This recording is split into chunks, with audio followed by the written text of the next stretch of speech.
terjadi pada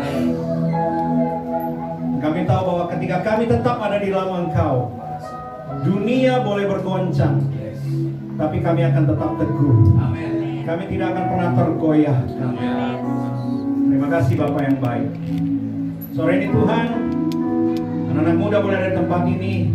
Kami boleh merayakan Natal, mengingat kembali karya-Mu yang nyata dalam kehidupan kami, dimulai dari kelahiran-Mu di dalam dunia ini. Kami sudah memuji menyembah Tuhan. Kami mau belajar kebenaran firman Tuhan. Mari Tuhan berbicara, ambil alih pemberitaan firman. Sebab hamba-Mu tidak ada apa-apanya, sembunyikan jauh di belakang salib-Mu Tuhan. Roh Kudus, Engkau yang berbicara di tengah-tengah kami dengan bahasa yang sederhana, sehingga setiap kami yang menyampaikan maupun yang mendengarkan, kami semua diberkati Tuhan. Amin. Kami menolak segala kuasa jahat yang mencoba mencuri benih firman. Di dalam nama Yesus keluar dari tempat ini. Terima kasih Bapak yang baik. Beri kami hati dan telinga seorang murid yang mau diajar dan senantiasa mau belajar. Bicaralah Tuhan, karena kami semua siap untuk mendengar. Di dalam nama Tuhan Yesus Kristus. Mari semua anak muda yang percaya sama-sama katakan amin. Bersemangat bagi Tuhan. Haleluya. Silakan duduk saudara yang kasih. Terima kasih buat teman-teman pelayan yang sudah melayani. Haleluya. Luar biasa Tuhan kita, amin. Ya. Saudara, wah saya semangat. Banyak sekali yang hadir malam hari ini ya. Anak muda apa kabar? Puji Tuhan, luar biasa, kabar baik. Yes, yes, yes. Haleluya. Ya. Jadi anak-anak muda yang senantiasa luar biasa di dalam Tuhan. Amin. Karena Bapak Gembala Saudara menghubungi saya mendadak minggu lalu. Saudara ya. Tapi bersyukur kalau hari ini bisa hadir, Saudara. Temanya apa, Pak Gembala? Wah, pemuda yang kuat, yang tangguh katanya gitu kan. Ya. Wah, haleluya. Kita memang hari-hari ini butuh anak-anak muda yang kuat, yang tangguh. Amin. Ya. Nah, biar keren kata Pak Gembala, pakai bahasa Inggris apa ya? Ya. Ya, saya bilang strong youth. Ya, youth itu kan anak muda. Ya. Nah, strong itu kuat. Ya, di sini rupanya pakai kata tangguh, ya, bukan cuma sekedar kuat tapi tangguh menghadapi segala tantangan ya saudara. Nah, kita mau baca dulu firman Tuhan di dalam 1 Yohanes pasal 2 ayat 14 bagian B-nya saja saya ambil. Kenapa bagian B-nya saja? Karena itu khusus untuk anak muda. Kalau yang bagian yang lainnya untuk orang bapak-bapak katanya. Jadi karena ini Natalnya anak muda, yang bapak-bapak saya lewatin, nggak usah dibaca dulu. Ya. Bapak-bapak nanti ada bagian sendiri ya Pak. Ya. Di dalam 1 Yohanes pasal 2 ayat 14 saya ambil bagian B-nya saja. Saya bilang begini, firman Tuhan. Aku menulis kepada kamu, hai orang-orang muda, karena kamu kuat dan firman Allah diam di dalam kamu, dan kamu telah mengalahkan yang jahat. Sekali lagi saya bacakan. Aku menulis kepada kamu, hai orang-orang muda, karena kamu kuat dan firman Allah diam di dalam kamu, dan kamu telah mengalahkan yang jahat. Yang setuju bilang amin. Ya. Firman Tuhan Rasul Yohanes menuliskan, dikatakan kepada orang-orang muda, karena kamu kuat. Firman Tuhan ini sedang menegaskan sebetulnya ketika Tuhan menciptakan orang-orang muda, dia harusnya punya karakter ini dalam kehidupannya. Orang muda dibilang dia harus kuat, bukan cuma kuat tenaganya aja. Ya, kalau dibandingin tenaga jelas orang lebih muda sama orang lebih tua, ya. Yang muda pasti lebih kuat ya, tapi tergantung juga sih sehat atau enggak gitu. Ya. Lalu kemudian dikatakan apa? Firman Allah diam di dalam kamu dan kamu telah mengalahkan yang jahat. Nah, kita mau perhatikan baik-baik. Saudara, kalau baca Alkitab, baca firman Tuhan, ya, Tuhan itu selalu pakai orang muda. Bukan berarti orang yang lebih tua nggak dipakai, ya. Tapi banyak, ya, bagian dari Alkitab menuliskan bahwa Tuhan pakai orang-orang muda untuk pekerjaan Tuhan. Amin. Tahu saudara?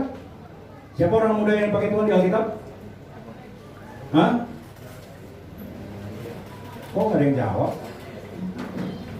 Saudara baca Alkitab? Amin. Nah, siapa anak muda yang dipakai Tuhan di Alkitab? Daniel, ya. Siapa lagi? Samuel, Daud, Yosua. siapa lagi? Timotius. Ragu-ragu. Ya, kita Bible quiz dulu gitu ya. Ya. Ada Yusuf, ada Yosua. Ya. Banyak lagi kalau mau disebutin, Saudara. Saudara, murid Yesus dari 12 murid itu 80% orang muda semua. Yang paling tua tahu nggak siapa? Petrus doang, karena dia yang nikah. Yang lain masih muda, saudara. Bahkan ada yang remaja 14 tahun, saudara. Ya, Yakobus itu 14 tahun umurnya. Udah jadi rasul, dipanggil jadi murid Yesus. Siapa di sini yang 14 tahun ada? Nggak ada yang 14 tahun? Ya, aku 14 tahun. Ada yang 14 tahun? Ada.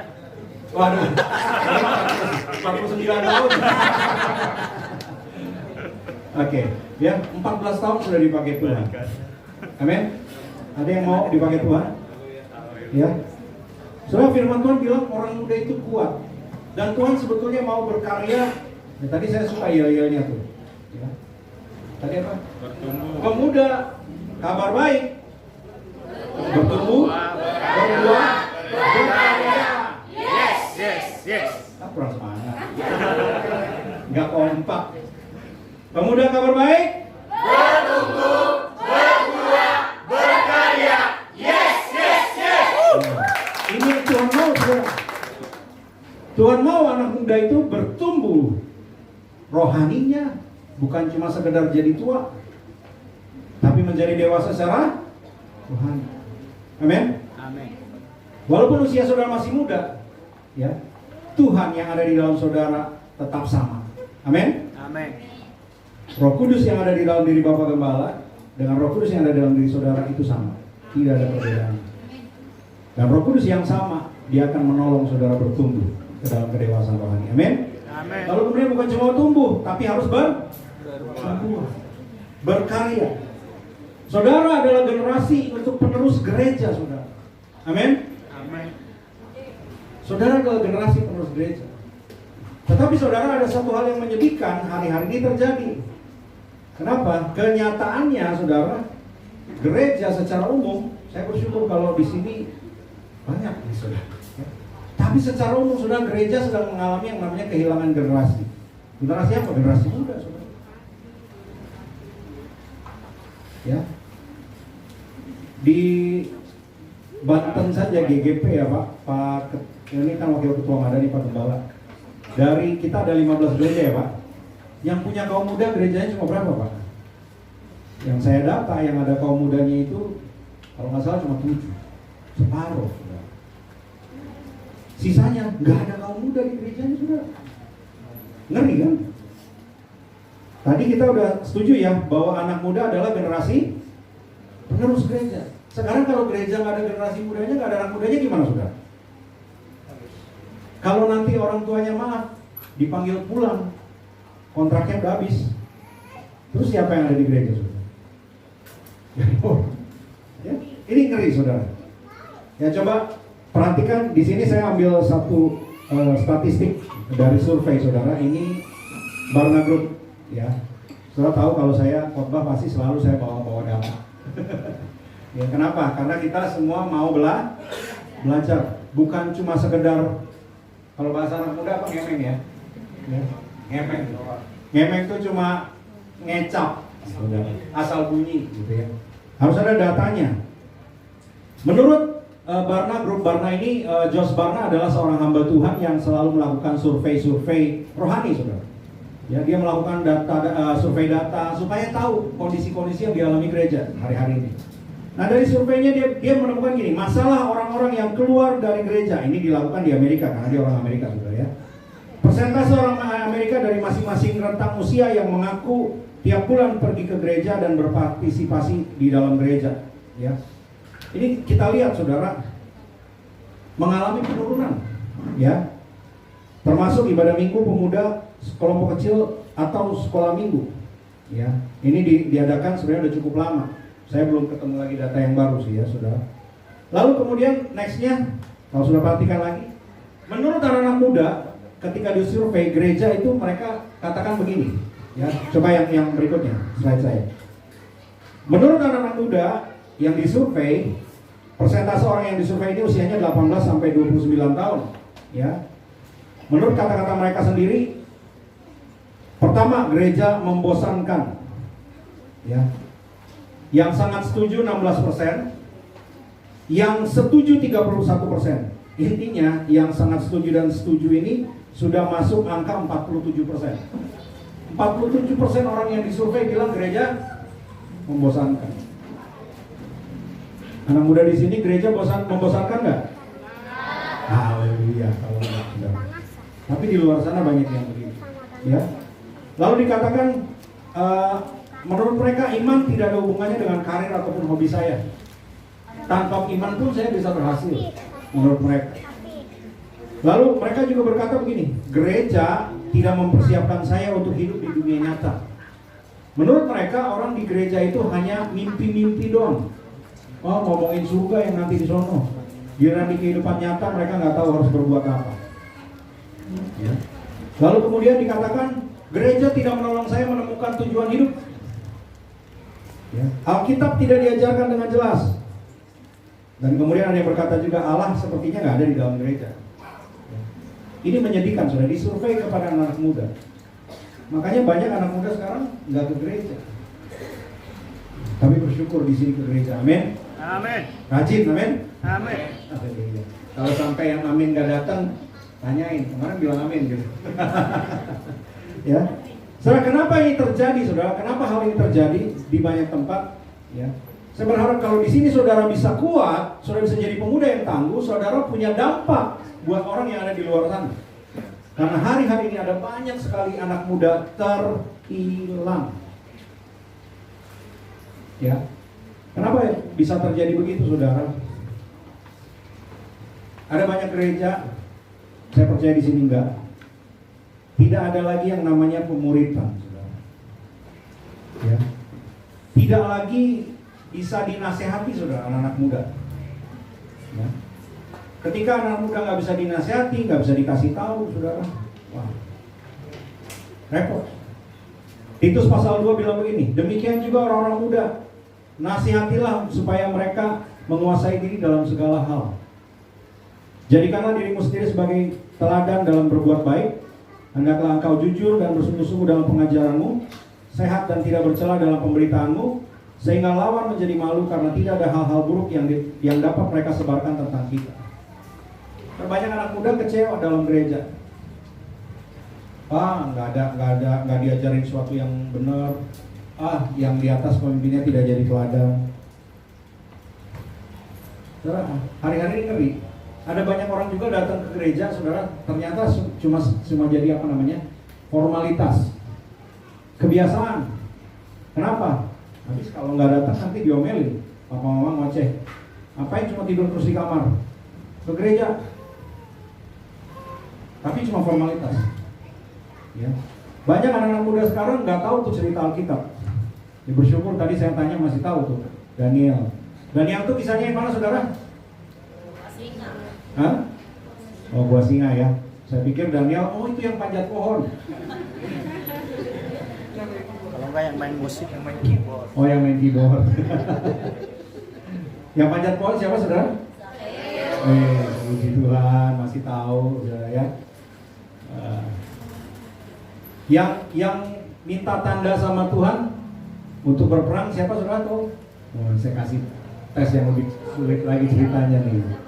Ya, dia disuruh perang, suruh pimpin perang, tapi minta tanda dulu. Siapa? Gideon. Siapa yang jawab Gideon? Wah, istri saya rupanya. Saya kira anakmu udah yang jawab guru sekolah minggu. Gideon. Saudara, anak muda sekarang nggak tahu cerita Alkitab. Aduh, pendidikan. Ya.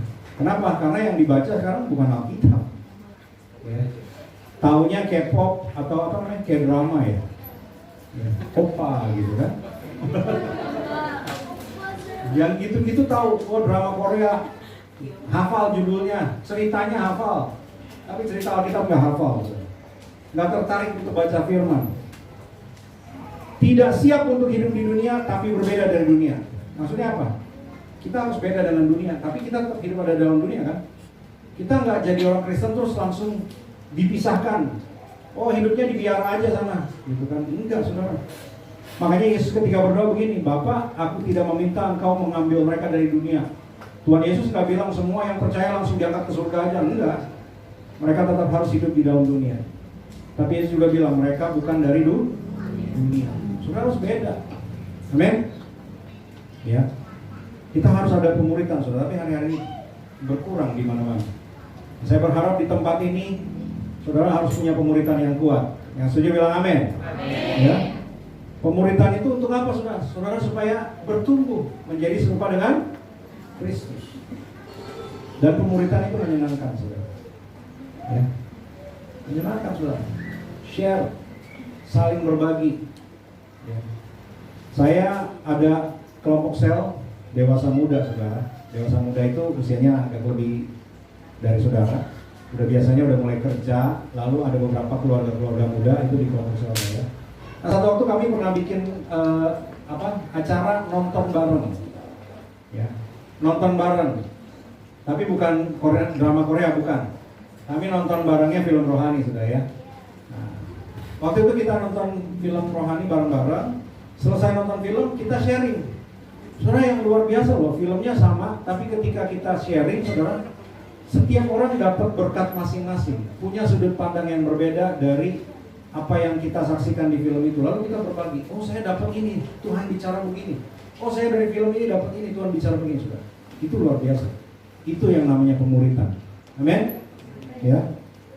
Nah yang kedua, saudara, kenapa anak muda juga sekarang susah, saudara, untuk bertumbuh? Ya, apalagi berbuah. Karena ada banyak rupa-rupa angin pengajaran. Yang membingungkan benar, kalau saudara nggak sungguh-sungguh belajar dan mau diajar. Ya, saudara ingat, saya sering ngomong begini. Tahu saudara bedanya belajar dan mau diajar? Tahu bedanya? Sama-sama katanya ajar gitu ya. Diajar itu adalah saudara terima dari orang lain, itu namanya diajar. Tapi belajar itu datangnya dari dalam diri saudara sendiri. Nah, dua hal ini harus ada. Bapak Gembala saudara tugasnya mengajar, jadi saudara harus mau diajar. Tapi selain dari mau diajar, saudara juga harus punya kemauan untuk belajar secara pribadi supaya saudara bisa bertumbuh, berbuah, dan kemudian berkarya. Karena kalau saudara nggak belajar, kalau saudara nggak mau diajar, hari-hari ini saudara pengajaran udah aneh-aneh, macam-macam saudara di luar sana. Ngeri, saudara. Ya. Dan saya kutip, saudara, Bapak Gembala senior kita pernah dulu kasih ilustrasi tentang apa namanya air yang jernih, air mineral gitu ya, satu gelas dikasih setetes air got aja, ada yang mau minum nggak? Kenapa, saudara? Karena sudah cemar, ya. Nah kebenaran saudara, kalau dia udah melenceng sedikit aja, bukan lagi kebenaran. Makanya hati-hati dengan pengajaran-pengajaran sekarang, ya. Ada ngajar macam-macam, saudara. Ngeri. Apalagi yang hari-hari ini yang lagi benar-benar bekerja kuat itu, tahu nggak apa, saudara? LGBT. Bukan lagi bete, bukan. Ya. Iblis bekerja keras, merusak natur yang Tuhan sudah ciptakan. Tuhan ciptakan itu cuma dua, laki-laki dan perempuan. Tapi mereka mau rusak itu. Ya. Wanita bisa jatuh cinta sama wanita, pria jatuh cinta sama pria. Lalu pria pengen jadi wanita, wanita pengen jadi pria. Iblis berusaha acak-acak ini, saudara. Ya. Oh, mereka berjuangkan, kata, oh kami punya hak, ini bukan penyimpangan, ini bukan dosa. Ya. Ini Tuhan sendiri yang bikin, katanya. Ngeri. Ada saudara yang Kristen yang kemudian terkena dengan pengajaran begini, lalu dia bilang, saya temukan di Alkitab ada loh yang namanya gay. Siapa yang gay? Daud sama Yonatan gay, katanya. Daud sama Yonatan, mereka bilang begitu. Alkitab saudara diperkosa, dipaksa saudara. Padahal Daud dan Yonatan itu mengasihi, kasihnya itu bukan kasih eros saudara. Itu phileo saudara. Ya. Jadi gereja harus tahu kebenaran. Anak muda harus mengerti kebenaran. Firman Tuhan bilang ini, kamu akan mengenal kebenaran, maka kebenaran akan memerdekakan kamu. Kalau kamu nggak tahu kebenaran, kamu diperbudak. Oh, rokok nggak apa-apa. Oh, narkoba nggak apa-apa. Oh, pornografi nggak apa-apa. Ditipu pelan-pelan, saudara. Maka saudara harus ngerti kebenaran. Amin. Saya suka bilang ini, bagaimana membedakan yang asli dengan yang palsu?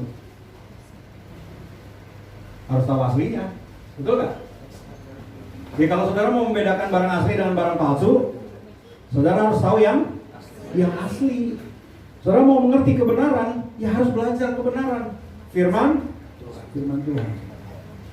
Amin. Baca saudara.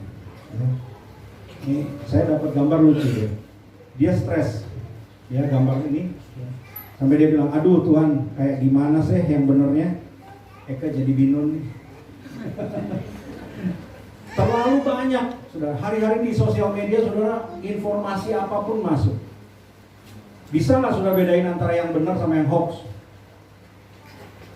Saya sekarang sering tuh ada yang WA, Pak Christian, berita ini benar nggak ya? Tanya ke saya. Saya juga bukan artinya semua saya tahu, apalagi berita. Ya, saya mesti cek dulu, saya research dulu, cari data. Ya, dengan bantuan Mbak Google juga sih, saudara. Tapi cek saudara, amin. Makanya firman Tuhan juga bilang begini, ujilah segala sesuatu. Jadi kalau saudara ada ajaran sesuatu, jangan langsung telan. Cek dulu. Lihat di firman Tuhan dulu. Kalau firman Tuhan bilang, oh beda dengan firman Tuhan, berarti itu bukan kebenaran. Ya. Lalu yang ketiga saudara, perhatikan kenapa kita kehilangan generasi. Ini zamannya modernisasi, saudara. Ya. Gereja dengan modernisasi juga ini perlu diperhatikan. Saya satu waktu pelayanan di Batam, saudara, ketemu dengan satu gembala di sana. Dia undang kami makan siang gitu ya di rumahnya. Lalu mampir, lalu kita ngobrol.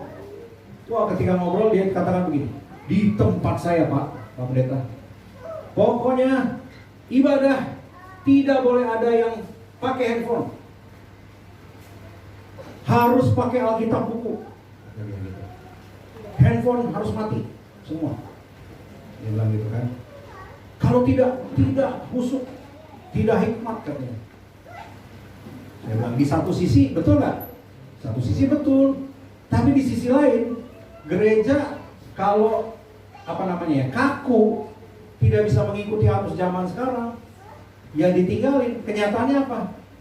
Pelayannya sendiri, majelisnya sendiri yang bilang sama saya gini, Pak Pendeta, jemaat kita udah tinggal berapa orang doang? Jemaatnya tinggal beberapa orang doang karena kaku. Akhirnya kita ngobrol. Saya bilang, Pak Pendeta, Ibu Pendeta gitu kan, hari ini teknologi itu nggak boleh dilawan, tapi harus ditaklukkan. Ya. Kenapa? Karena Tuhan sendiri yang bekerja sehingga teknologi makin canggih. Amin. Loh, kalau bukan Tuhan siapa yang kerja? Masa iblis? Iblis bukan pencipta loh, saudara. Iblis peniru dan penipu. Tapi segala sesuatu yang baru itu siapa yang kerjakan? Tuhan. Kemajuan teknologi Tuhan yang bekerja. Amin. Jadi jangan dilawan, tapi ditaklukkan. Kuasai itu, pergunakan untuk kemuliaan Tuhan. Saya kagum dengan rekan gembala di Riau, saudara. Ya, Riau itu bukan kota besar, ini masih enakan, masih hitung kota kita. Mall masih nggak jauh ya. Ke mall hitungannya paling ya setengah jam udah sampai mall ya. 10 menit mah. 10 menit. Ya, biasa ngebut soalnya.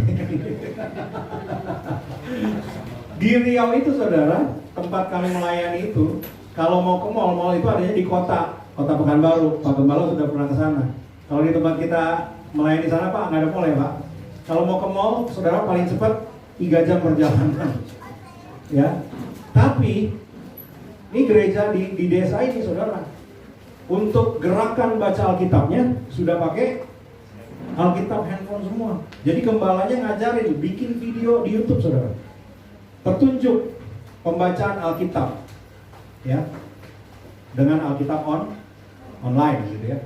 Dibikinin, saudara. Jemaatnya semangat. Bahkan jemaatnya sampai baca ngebut saudara. Belum jadwalnya udah lewat bacanya. Pak Gembala sih udah lewat gitu ya. Kenapa? Karena saking semangat. Tapi artinya apa saudara? Teknologi itu ditaklukkan, ya, untuk kemuliaan nama Tuhan. Nah, hari-hari ini kita menghadapi yang disebut bukan lagi X generation tapi generation C disebutnya, C. Kenapa disebut generation C, saudara? Constantly connected. Tiap hari saudara kita terhubung dengan internet lebih dari 3 jam satu hari. Setuju nggak? WhatsApp kita aja sepanjang hari sebenarnya connected saudara.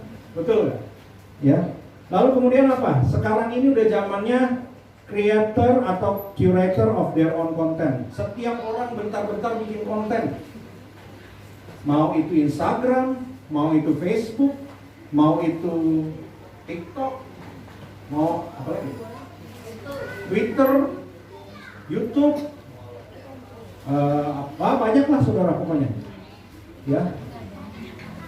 Sampai benar juga kemarin saya dengar cerita Natal Youth Elim kemarin, sahabat Tuhan bilang gini. Ingat nggak zaman dulu orang kalau nulis diary, ya, diary pakai buku diary yang digembok, ya. Kenapa digembok? Supaya orang nggak tahu kan? Justru hari-hari ini orang sebentar-bentar harus tahu semua orang, ya. Nah ini generasi yang beda saudara.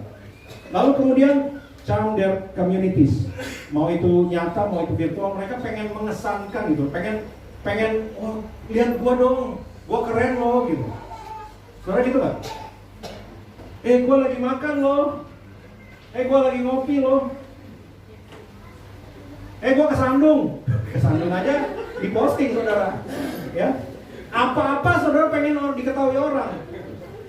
Ya. Saudara, ini saya dibilang tahun ini pengguna internet di Indonesia sudah melebihi 100 juta orang. Lebih dari 100 juta, ya mungkin udah mau 200 kali sekarang, ya. Karena saya melayani sampai ke pedalaman, ya, dengan istri saya kita pergi ke Jambi, kita melayani suku, namanya suku anak dalam, ya, tinggalnya itu di daerah dekat hutan nasional di Riau, di Jambi, saudara, itu nggak ada listrik, ya, PLN-nya belum ada, maksudnya belum ada PLN, saudara.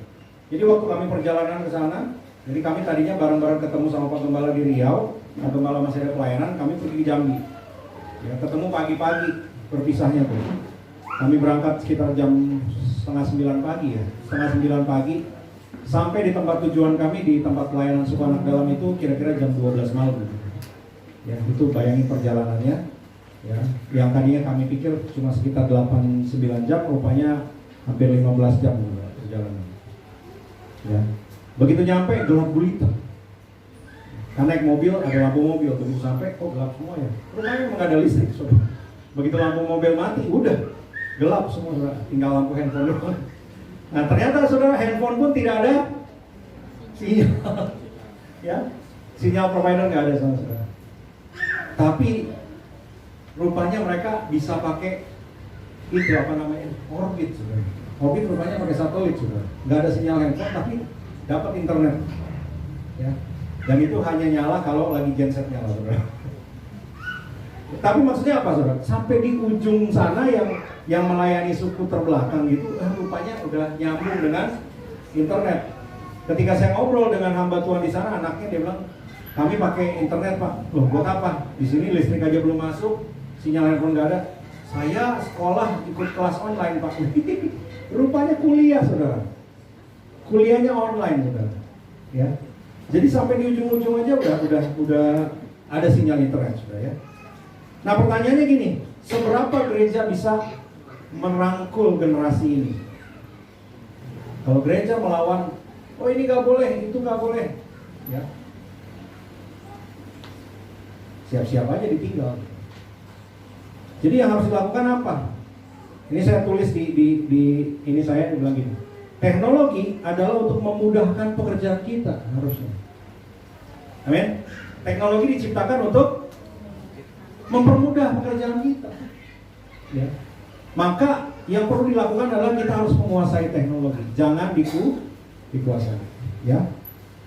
Nah, saudara, bagaimana supaya saudara bisa sungguh-sungguh jadi anak muda yang kuat? Ya. Karakter apa sih dari seorang muda yang tangguh? 1 Timotius pasal 4 ayat 12 sampai 16 itu ada pesan Rasul Paulus kepada Timotius, dibilang gini. Timotius itu juga seorang pemuda yang tiba-tiba saja sama Rasul Paulus langsung dipromosikan, diangkat, suruh jadi pimpinan jemaat, saudara. Ya. Umurnya masih muda, tiba-tiba diangkat jadi pimpinan jemaat. Wah, dia langsung, aduh gimana Rasul? Ini jemaatnya ada yang lebih tua dari saya. Kayaknya udah lebih lama lagi jadi orang percaya. Aduh nanti gimana saya? Nanti kalau saya ngajar dibilang saya anak kemarin sore. Tapi Rasul Paulus memberikan sebuah pesan kepada Timotius pada waktu itu. Dia bilang apa? Jangan merasa rendah walaupun engkau muda. Ya. Sekali lagi, kenapa jangan merasa rendah? Karena Roh Kudus yang ada dalam hidup kita, mau umur berapapun saudara, Roh Kudusnya sama. Ya. Dikatakan jadi teladan yang terpenting. Nggak peduli berapa usia saudara, pertanyaannya saudara bisa nggak jadi teladan? Dalam hal apa? Perkataanmu, tingkah lakumu, kasihmu, kesetiaanmu dan kesucianmu. Kalau saudara bisa jadi teladan, orang akan lihat, wah beda. Amin. Saudara anak muda yang tangguh. Lalu kemudian apa? Kata Rasul Paulus lagi, sementara itu sampai aku datang, bertekunlah dalam membaca kitab suci dan dalam membangun dan dalam mengajar saudara. Saudara mau jadi anak muda yang kuat. Tadi Yohanes bilang begini, aku menulis kepada kamu hai orang muda sebab kamu kuat. Kenapa kamu bisa kuat? Karena firman Allah diam di dalam kamu. Saudara, hari ini kita merayakan Natal bukan merayakan lagi Yesus yang lahir sebagai bayi, tapi kita merayakan Yesus yang adalah firman.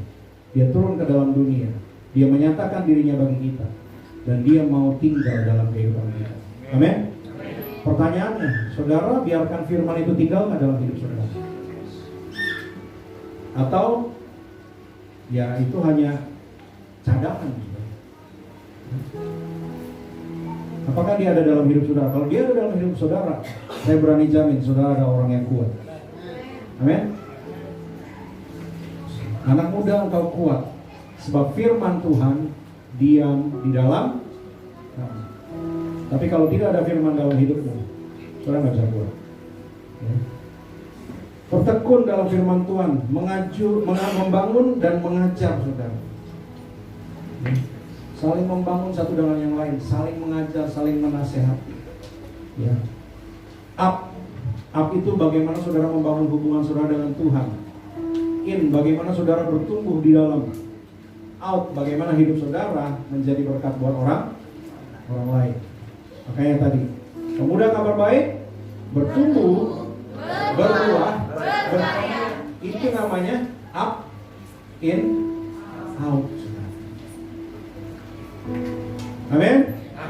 Sekali lagi, pemuda kabar baik, bertumbuh, berbuah,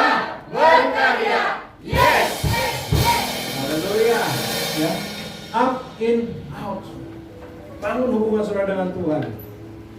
Bangun kehidupan rohani saudara menjadi dewasa. Dan biarlah terangmu bercahaya bagi dunia. Lalu kemudian apa lagi katanya? Ya. Perhatikanlah semuanya itu, hiduplah di dalamnya supaya kemajuanmu nyata kepada semua orang. Saudara harus jadi anak muda yang kritis dan berani menghidupi kebenaran. Amin. Amin. Saudara gini, kita hidup jadi orang Kristen itu bukan berarti harus gini. Kita memang dipisahkan, dikatakan kita dikuduskan, tapi bukan berarti nggak boleh gaul sama orang berdosa. Oh, saya kan sekarang sudah disucikan, dikuduskan. Kalau gitu, saya hanya hidupnya di dalam gereja aja deh. Enggak, saudara. Perhatikan kehidupan Yesus. Yesus pun muda, saudara. Dia mulai pertama kali dicariin sama orang tuanya usia berapa? 12 tahun. Ya. Di bait Allah. Itu prosesnya Yesus ngapain? Belajar. Tapi ketika dia sudah mulai di dalam pelayanannya, saudara, mau cari Yesus adanya di mana? Enggak cuma di bait Allah doang. Justru adanya di mana? Di rumah pemungut cukai, saudara, di pasar, di tempat-tempat orang berdosa. Lalu apakah Yesus terus kemudian ikut berdosa? Tidak. Tapi justru Yesus jadi dampak buat orang berdosa. Amin. Nah, hidup saudara bukan dipisahkan terus kemudian wah diam-diam di situ aja, enggak. Ya. Tuhan mau saudara jadi orang yang kritis. Ya. Ditempatkan oleh orang di sekitar orang yang rusak mungkin di sekolah saudara. Mungkin saudara ditawarin, ya. Isep dong. Banci lu kalau nggak ngisep. Ya. Saudara bisa nggak kuat? Pakai dong, biar bisa ajojing gitu. Biar bisa have fun katanya gitu kan. Semangat. Bisa nggak saudara bilang no? Tapi jadi berkat buat mereka. Amin. Kritis, tapi berani berkata tidak, berani hidupi kebenaran. Dan kemudian juga yang terakhir Paulus juga bilang, awasilah dirimu sendiri dan awasilah ajaranmu. Artinya apa? Paulus bilang berjaga-jaga. Mari kita anak muda juga berjaga-jaga. Ya. Kata firman Tuhan, ini hari-hari ini adalah jahat.